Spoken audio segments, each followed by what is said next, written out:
السلام علیکم ورحمۃ اللہ وبرکاتہ۔ برزخ سے متعلق ایک اور سوال کہ سر اگر میری بیوی کا انتقال ہو گیا ہے، اگر میں شادی کرتا ہوں تو کیا میری بیوی کو اس کے بارے میں خبر ہوگی؟ اگر ہوگی تو کیا اسے دکھ ہوگا، پریشانی ہوگی، وہ اداس ہوگی، وہ روئے گی، اس پر کیا گزرے گی؟ دیکھیں، اول بات تو یہ سمجھ لیں کہ برزخ میں جو لوگ ہیں نا، انہیں پھر ان چیزوں کی فکر نہیں ہوتی، انہیں ایک ہی چیز کی فکر ہوتی ہے کہ ہمارے پیچھے جو لوگ رہ گئے ہیں وہ اچھے اعمال کر کے سرخرو ہو جائیں۔ اگر آپ سیرت نبی محمد مصطفیٰ صلی اللہ علیہ وآلہ وسلم کا مطالعہ فرمائیں تو آپ کو بخوبی اس کا اندازہ ہوگا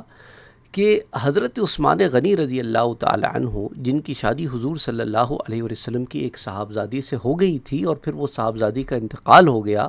ان کا نام ام رقیہ رضی اللہ تعالی عنہ تھا، تو حضرت عثمان کی شادی حضور کی ایک اور صاحبزادی ام کلثوم رضی اللہ تعالی عنہ سے کر دی گئی۔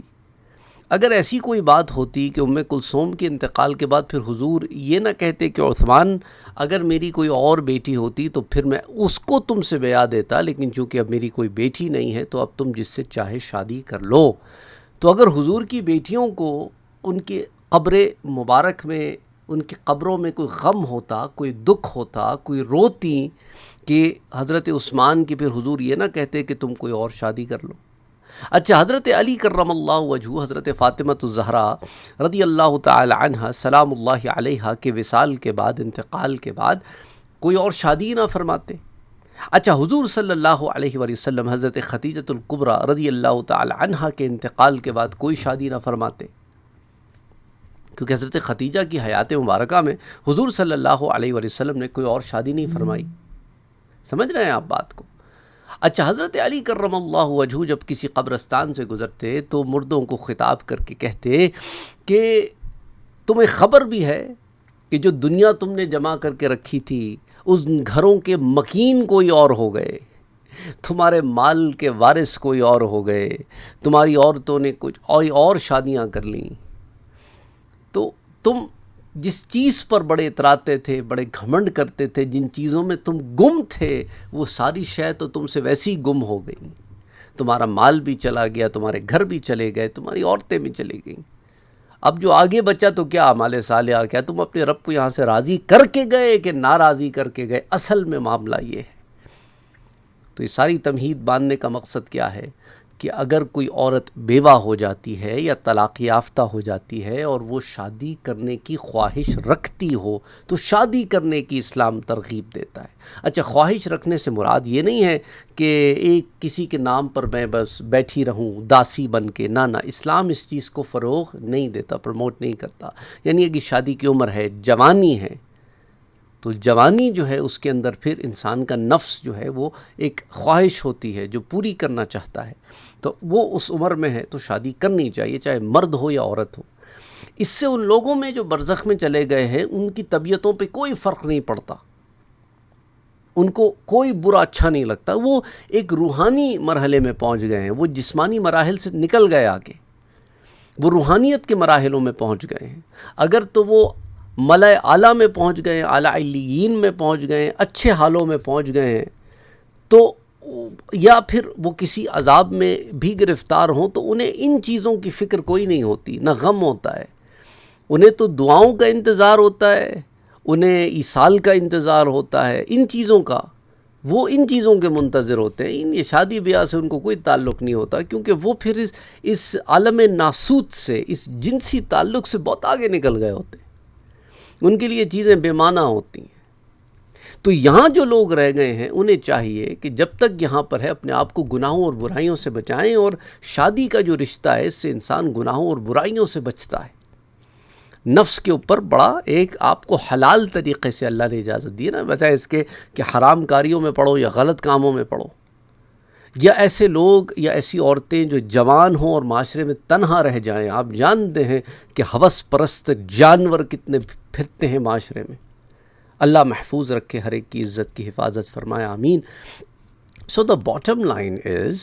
کہ اگر کوئی عورت یہاں پر اپنے شوہر کے انتقال کے بعد اور شادی کر لیتی ہے تو قیامت کے دن تو ڈیسیجن عورت کا ہوگا کہ وہ جس مرد کے ساتھ چاہے اپنی جنت میں زندگی گزارے، اور دوسرے جو مرد ہوگا اسے بلا دیا جائے گا، اس کی اور عورتوں سے شادی ہو جائے گی، کہ اسے بلا دیا جائے گا کہ اس کی کبھی بیوی بھی تھی، کیونکہ یہ بات جنت کے اصول کے خلاف ہوگی کہ ایک آدمی کسی اور آدمی کی بیوی کا تصور اس کے ذہن میں رہے۔ سمجھ آ رہی ہے آپ؟ اسی طرح لوگ کہتے ہیں بھی ہماری ایک معشوقہ تھی، عشق ہو گیا تھا ہمیں، کیا وہ جنت میں ملے گی کیا نہیں ملے گی؟ چلو اگر اللہ سبحانہ و تعالیٰ نے تمہارے لیے اگر اس کا اپنا کوئی جوڑا نہ ہو تو وہ تمہیں ہو سکتا ہے عطا فرما دے، لیکن اگر عطا نہ فرمائے گا تو پھر ہر شے اس کی بھلا بھی دے گا، کہ کیونکہ جنت میں غم کوئی نہیں ہے نا، فکر کوئی نہیں ہے، دکھ کوئی نہیں ہے۔ تو اچھا، پھر یہ گناہ کا خیال ہے نا، کسی اور عورت کے بارے میں سوچنا بھی تو گناہ ہے، کسی اور مرد کے بارے میں سوچنا بھی گناہ ہے۔ اچھا بعض دفعہ پھر اسی طرح مرد کا جہاں تک تعلق ہے تو اگر وہ ایک سے زائد شادیاں کرتا ہے اور اس کی ساری بیویاں جنت کی مستحق ٹھہرتی ہیں تو اس کو وہ ساری کی ساری اس کی ازواج، اس کی ساری بیویاں اسے مل جائیں گی، جو تو وہ بھی کوئی مسئلہ نہیں۔ اچھا سوکنوں کا بھی مسئلہ کوئی نہیں وہاں پہ، کیونکہ وہ جنت ہے، اس کو ہم دنیا میں بیٹھ کے نہیں سوچ سکتے کہ جنت میں بھی سوکنوں کی لڑائی جھگڑے تو نہیں، وہ جنت ہے، وہاں پہ تمام اخلاق رذیلہ انسان میں سے نکال دیے جائیں گے، اور وہ تمام چیزیں جس کی وجہ سے ایک دوسرے سے کمپیٹیبلٹی کی ایشوز کبھی ہو جاتے ہیں نا، وہ ساری چیزیں نکل جائیں گی۔ اچھا اگر کوئی کسی کے حسن کے معیار پہ نہیں اتر رہا ہے تو وہاں پر تو سب حسین ہوں گے،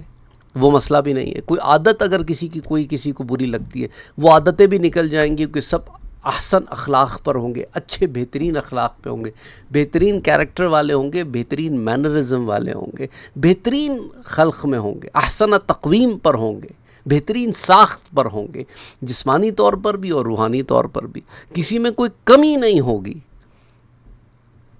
لگے ڈھونڈنے اوروں کے عیب و ہنر، جب پڑی اپنے عیبوں پہ نظر تو نگاہ میں کوئی برا نہ رہا۔ یہ دنیا کا معاملہ ہے،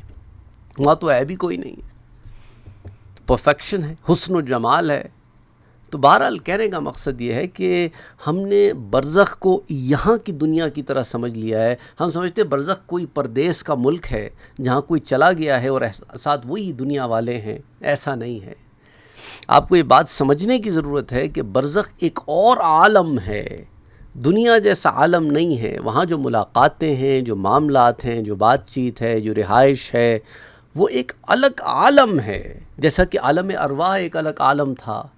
عالم دنیا ایک الگ عالم ہے، عالم حشر ایک الگ عالم ہوگا، پھر عالم جنت ایک اور قسم کا عالم ہوگا۔ تو ہم نے دنیا کو ہر جگہ فٹ نہیں کرنا، وہ ایسی ہے کہ جیسا اگر مجھے کہیں سے کوئی سکرو مل گیا تو میں اسے ہر سوراخ میں فٹ کرنا شروع کر دوں، ہر سوراخ میں تو فٹ نہیں ہوگا، کہیں ڈھیلا ہو جائے گا، کہیں ٹائٹ ہو جائے گا، کہیں فٹ ہو جائے گا۔ تو ایسے معاملہ ہے، ہمیں ہر شے کو اس کے معیار کے مطابق دیکھنا ہوگا کہ اب یہاں پر کیا رولز لاگو ہوں گے۔ اب دیکھیں نا، آپ کی گھر کے اندر جو رولز لاگو ہوتے ہیں وہ آپ کی جاب پہ تو لاگو نہیں ہوتے۔ اچھا آپ کی جاب پہ جو رولز لاگو ہوتے ہیں وہ کسی اور جگہ پہ لاگو نہیں ہوتے۔ تو ہر جگہ کے اپنے اصول ہوتے ہیں، ضوابط ہوتے ہیں، پرنسپلز ہوتے ہیں۔ تو any way the whole point is کہ اتنی لمبی چوڑی گفتگو آپ سے کرنے کا مقصد یہ تھا تاکہ آپ کو بات سمجھ میں آ جائے۔ امید کرتا ہوں کہ بات سمجھ میں آ گئی ہوگی۔ ویسے اس پر مختلف اینگلز کی تفصیلات پہلے بھی موجود ہیں برزخ سیریز میں، لیکن پھر بھی لوگوں کو بار بار وہی سوالات، لیکن وہ ہر اینگل سے سمجھنا چاہتے ہیں، کیونکہ کبھی ایسے ہوتا ہے نا، ہم نے ایک اینگل سے بات کی ہوتی ہے لیکن بعض لوگ کہتے ہیں نہیں یہ اینگل تو ٹھیک ہے اپنی جگہ اس سے، لیکن ہمارے اینگل سے آپ ہمیں بات سمجھائیں۔ تو امید کرتا ہوں کہ آپ کے اینگل سے آپ کو بات سمجھ آ گئی ہوگی۔ السلام علیکم ورحمۃ اللہ وبرکاتہ۔